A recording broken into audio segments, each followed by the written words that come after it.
In the remote village of Umuike, life moved to the rhythm of the seasons. The villagers relied on the fertile land, growing crops and raising livestock. The village was a close-knit community where everyone knew each other and the bonds of kinship ran deep. Amidst this rustic simplicity lived Chidinma, a young girl with eyes that sparkle with dreams of a better future. Chidinma was born to Mami Ifeoma, a widow who struggled daily to provide for her children. Life had been harsh since Chidinma's father passed away, leaving them to fend for themselves. Mami Ifeoma was a resilient woman, working tirelessly in the fields and taking on odd jobs in the village. Her hands were calloused from hard work, yet they were gentle when she cuddled her children. Chidinma was the youngest of 3 siblings, the older brother already in the field, helping with the family's sustenance. Despite the hardships, Mami Ifeoma ensured her children received basic education, understanding the value of knowledge in changing their fates. Chidinma excelled in school, her curious mind absorbing every bit of information her teacher imparted. She dreamed of becoming a teacher herself to inspire and educate children, lifting them from the shackles of poverty. However, education beyond the village school required money, something Mami Ifeoma could scarcely afford. Every day was a struggle to put food on the table, and the dream of sending Chidinma to a better school seemed increasingly out of reach. The turning point came when Auntie Nkechi visited the village. Nkechi was Mami Ifeoma's younger sister, who had moved to Onitsha years ago. Onitsha, a bustling commercial city, was a place of opportunity, a stark contrast to the serene but improvised village life. Nkechi presented herself as a successful businesswoman, speaking of the endless opportunities in the city. Her visit sparked hope in the heart of Mami Ifeoma, who saw a potential lifeline for Chidinma's future. One evening, as the sun dipped below the horizon, casting a warm glow over the village, Nkechi and Mami Ifeoma sat outside the attached house, discussing the future. Sister Ifeoma, you know I've always wanted to help your family. Chidinma is a bright girl. It would be a shame to let her potential go to waste. Let her come with me to Onitsha. I will take care of her. Enroll her in a good school. She will have a better future, Nkechi said, her voice dripping with sincerity. Mami Ifeoma's heart swelled with gratitude.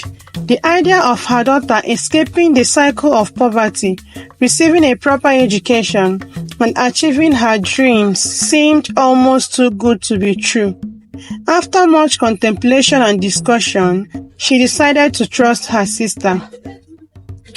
Chidinma, my child, Mami Ifeoma said, holding her daughter's hand. You will go with your Auntie Nkechi to Onitsha. She will help you go to school and build a better life. Remember your roots, stay humble, and make us proud. Chidinma's heart raced with a mix of excitement and anxiety.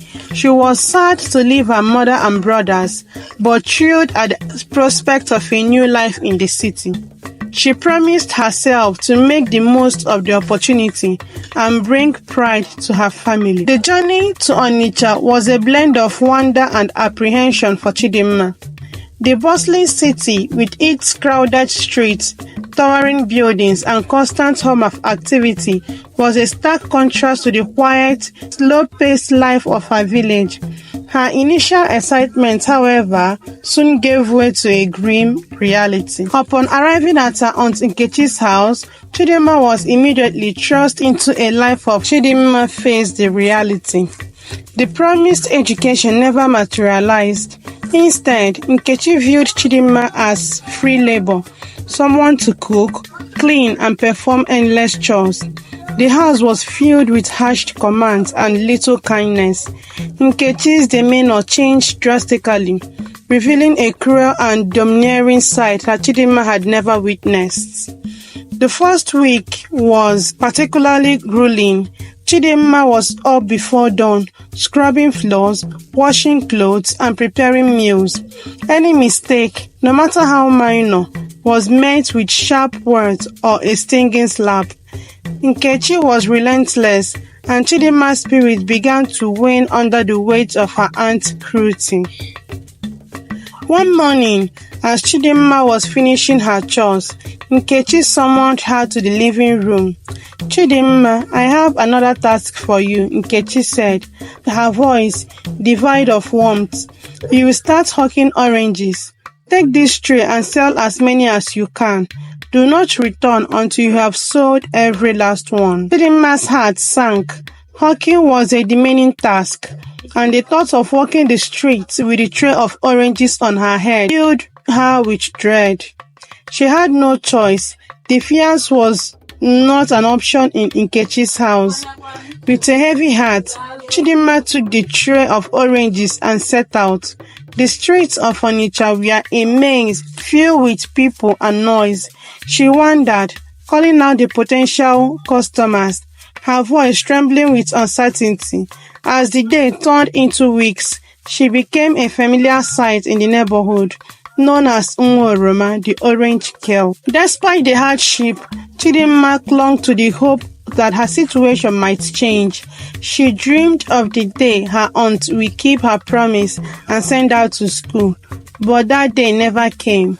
Nkechi's demand only grew, and Chidinma's life became a monotonous cycle of labor and despair. One afternoon, when the sun was at its peak and the streets were nearly deserted, Chidinma found herself outside a large two-story building. She was exhausted from hours of walking, and the weight of the tray felt unbearable. Suddenly, a man appeared on the balcony and called out to her, "Hey, orange girl, Nwa Oroma, come here. I want to buy some oranges," he shouted, waving her over. Chidinma hesitated. The man's voice held an unfamiliar edge, but she was desperate to sell the remaining oranges and return home. She walked into the compound, her heart pounding with a mixture of fear and hope. As she approached, the man's demeanor changed. His eyes gleamed with a predatory glint, and his smile was anything but friendly. Before Chidinma could react, he grabbed her arms and pulled her inside. Her tray of oranges scattered across the floor as she struggled to break free. "Please let me go, Hapomaka," she cried, her voice echoing through the empty house, but her pleas fell on deaf ears. The man's grip tightened, and Chidinma's world darkened as he dragged her into a room. Her screams were muffled by his hand, and the horror of what followed shattered her spirit. The man's violence knew no bound, but when he was done, he committed atrocity to silence her forever. In a desperate attempt to cover up his atrocities, he buried her body in a shallow grave within the compound. The house, once a place of normalcy, became a locus of unexplained events following Chidinma's demise. The first sign of something amiss was subtle. At night, the air grew cold, and an air silence settled over the building. Residents reportedly hearing faint whispers and footsteps echoing through the halls. Some dismissed it as their imagination, but others felt an overwhelming sense of dread. Then came to the sightings. A young girl, her dress tattered and her eyes filled with sorrow, appeared in the shadows. She wandered the halls, her presence marked by a cold breeze and the scent of fresh oranges. Her voice, a morning whisper, echoed through the night. "Who will buy my oranges?" "Gone, Oroma." Her eyes boring into his soul. Terrified, he screamed and scrambled out of the bed. But when he turned on the light, she was gone. He dismissed it as a nightmare but the presence left him shaking. Over the next few weeks, the hunting grew intense. Objects moved on their own, lights flickered, and doors slammed shut with no apparent cause. Residents were tormented by the sound of a girl's cry, and some even felt an invisible presence brush past them in the hallways. The atmosphere in the house became oppressive, filled with an unshakable sense of sorrow and anger. The man who had committed Chidinma's atrocity was a businessman named Mr. Obinna, and they lived in constant fear after the incident. Every night, he was tormented by vivid nightmares.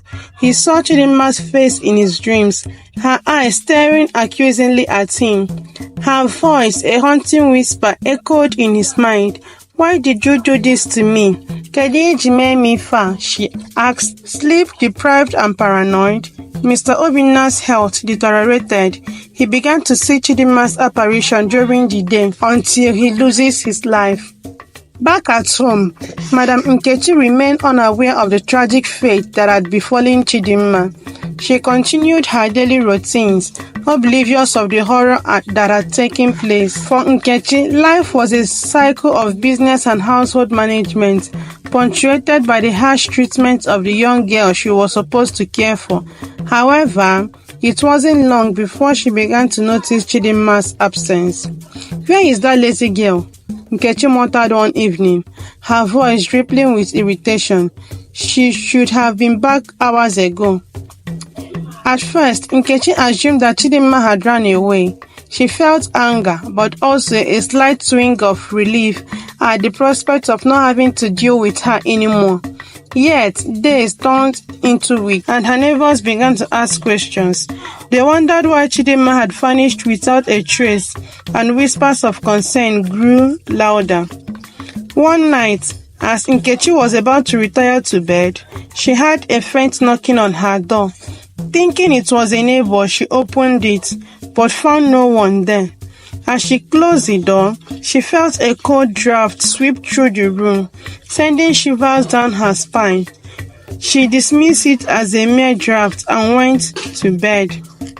The following night, Nkechi heard the sound of footsteps in the hallway. She got up, thinking it might be a thief, but found nothing.